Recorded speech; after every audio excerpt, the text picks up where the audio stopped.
Bible പുതിയ നിയമത്തിനുള്ള വായന ലൂക്കായുടെ സുവിശേഷം 6-ാം അധ്യായം 12-ാം വാക്യം മുതൽ. ആ ദിവസങ്ങളിൽ അവൻ പ്രാർത്ഥിക്കാനായി ഒരു മലയിലേക്ക് പോയി. അവിടെ ദൈവത്തോട് പ്രാർത്ഥിച്ചുകൊണ്ട് രാത്രി മുഴുവൻ ചെലവഴിച്ചു. പ്രഭാതമായപ്പോൾ അവൻ ശിഷ്യന്മാരെ അടുത്ത് വിളിച്ച് അവരിൽ നിന്ന് 12 പേരെ തിരഞ്ഞെടുത്ത് അവർക്ക് അപ്പോസ്തലന്മാർ എന്ന് പേര് നൽകി.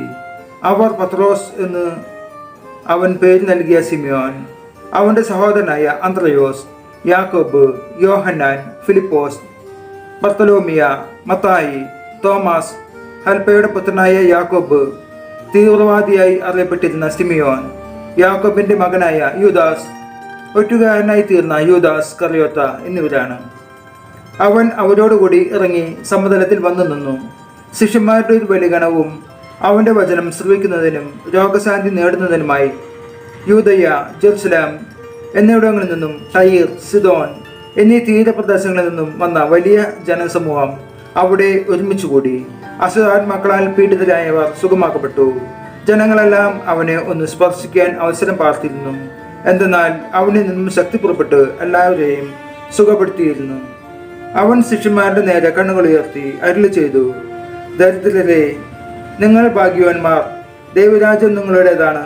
ഇപ്പോൾ വിശപ്പ് സഹിക്കുന്നവരെ, നിങ്ങൾ ഭാഗ്യവാന്മാർ, നിങ്ങൾ തൃപ്തരാക്കപ്പെടും. ഇപ്പോൾ കരയുന്നവരെ, നിങ്ങൾ ഭാഗ്യവാന്മാർ, നിങ്ങൾ ചിരിക്കും.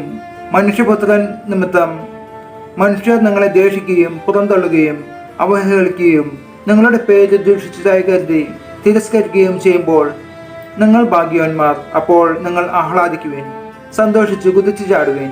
സ്വർഗത്തിൽ നിങ്ങളുടെ പ്രതിഫലം വലുതായിരിക്കും.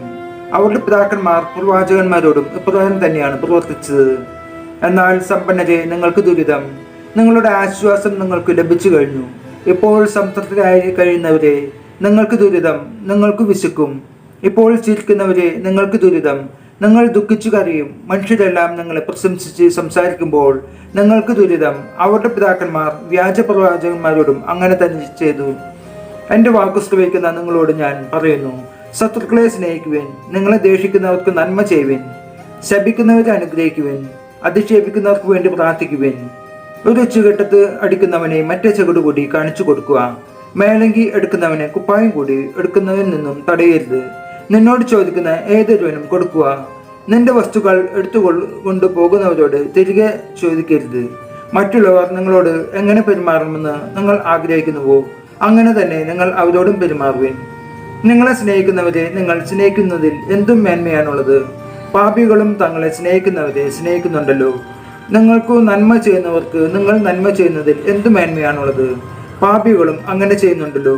തിരിച്ചു കിട്ടണമെന്ന് പ്രതീക്ഷിച്ച് വായ്പ കൊടുക്കുന്നതിൽ എന്തു മേന്മയാണുള്ളത്. കൊടുത്തിടത്തോളം തിരിച്ചു കിട്ടുമെന്ന പ്രതീക്ഷയിൽ പാപികൾക്ക് വായ്പ കൊടുക്കുന്നില്ലേ?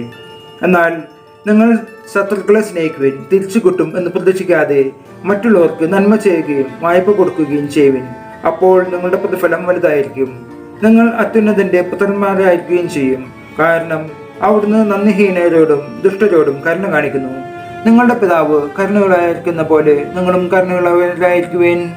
നമ്മുടെ കർത്താവായ യേശു മിശിഹായ്ക്ക് സ്തുതി.